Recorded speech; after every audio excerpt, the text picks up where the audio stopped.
তা আমরা আশা করি যদি কোনো সরকার চিন্তা ভাবনা, কোনো আমলা চিন্তা ভাবনা করে থাকেন যে আমাদের পে কমিশন বাস্তবায়ন না করে কর্মচারীদের বিরুদ্ধে অ্যাকশনে যাবেন, সারা বাংলাদেশে থেকে বলতে চাই আমরা রাজার হালে জেলখানায় যেতেও রাজি আছি এবং পে কমিশন বাস্তবায়ন করার জন্য যা যা করা লাগে তাই আমরা করব ইনশাআল্লাহ।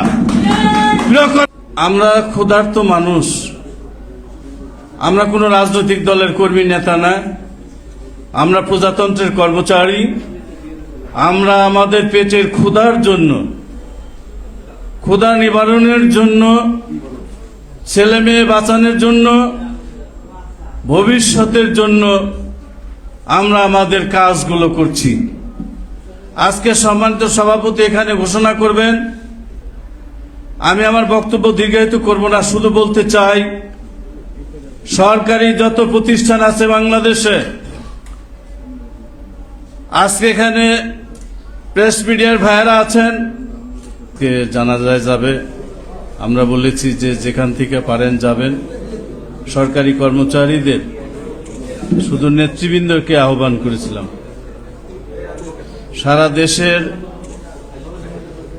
কর্মচারীরা আমাদের 5ই ডিসেম্বরের মহাসমাবেশের পরে যে আগ্রহ নিয়ে বসে আছে যে সরকারের তরফ থেকে যারা পে কমিশন কমিটিতে কাজ করছেন, দীর্ঘদিন যাবৎ কাজ করছেন, সম্মানিত চেয়ারম্যান সহ সকল নেতৃবৃন্দকে আমরা আহ্বান জানিয়েছি যত তাড়াতাড়ি আমাদের সুপারিশটি পেশ করবে তত তাড়াতাড়ি আমাদের মাননীয় প্রধান উপদেষ্টা আমাদের জন্য সেই কাজটি ঘোষণা করবেন। আমরা ক্ষুধার্ত মানুষ, আমরা কোনো রাজনৈতিক দলের কর্মী নেতা না, আমরা প্রজাতন্ত্রের কর্মচারী। আমরা আমাদের পেটের ক্ষুধার জন্য, ক্ষুধা নিবারণের জন্য, ছেলে মেয়ে বাঁচানোর জন্য, ভবিষ্যতের জন্য আমরা আমাদের কাজগুলো করছি। আজকে সম্মানিত সভাপতি এখানে ঘোষণা করবেন। আমি আমার বক্তব্য দীর্ঘায়িত করব না, শুধু বলতে চাই সরকারি যত প্রতিষ্ঠান আছে বাংলাদেশে,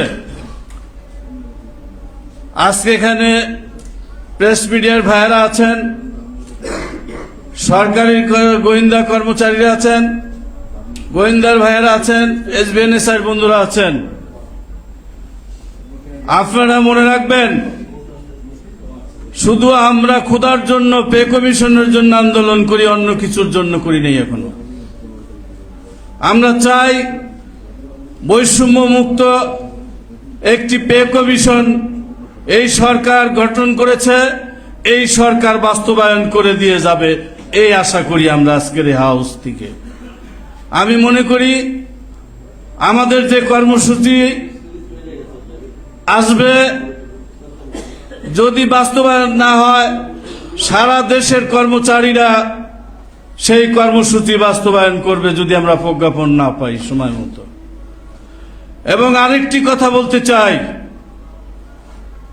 হোসেন মোহাম্মদ এরশাদের সময় আমরা উৎসব বোনাস যখন আদায় করি, আমাদের 13 জন কর্মচারীর নেতা গ্রেপ্তার করেছিলেন এবং সেই গ্রেপ্তারটা ছিল সম্মানীয় গ্রেপ্তার। পুলিশে গ্রেপ্তার করলেন আর জেলখানায় পুলিশে আমাদেরকে বিরিয়ানি নিয়ে, কলা নিয়ে, এটা নিয়ে ওটা নিয়ে খাওয়াচ্ছে। খালি জেলার সাহেব কয় একজন ভিআইপি নেতাও তো এটা পায় না, তোমরা কি করতেছ? কয় স্যার এটা তো সবার জন্য দাবি, এরা তো দাবির জন্য জেলে আসছে। তা আমরা আশা করি যদি কোনো সরকার চিন্তা ভাবনা, কোনো আমলা চিন্তা ভাবনা করে থাকেন যে আমাদের পে কমিশন বাস্তবায়ন না করে কর্মচারীদের বিরুদ্ধে অ্যাকশনে যাবেন, সারা বাংলাদেশে থেকে বলতে চাই আমরা রাজার হালে জেলখানায় যেতেও রাজি আছি এবং পে কমিশন বাস্তবায়ন করার জন্য যা যা করা লাগে তাই আমরা করব ইনশাআল্লাহ। প্রিয় কর্মচারী ভাই বোনেরা, আমি আমার বক্তব্য দীর্ঘায়িত করব না।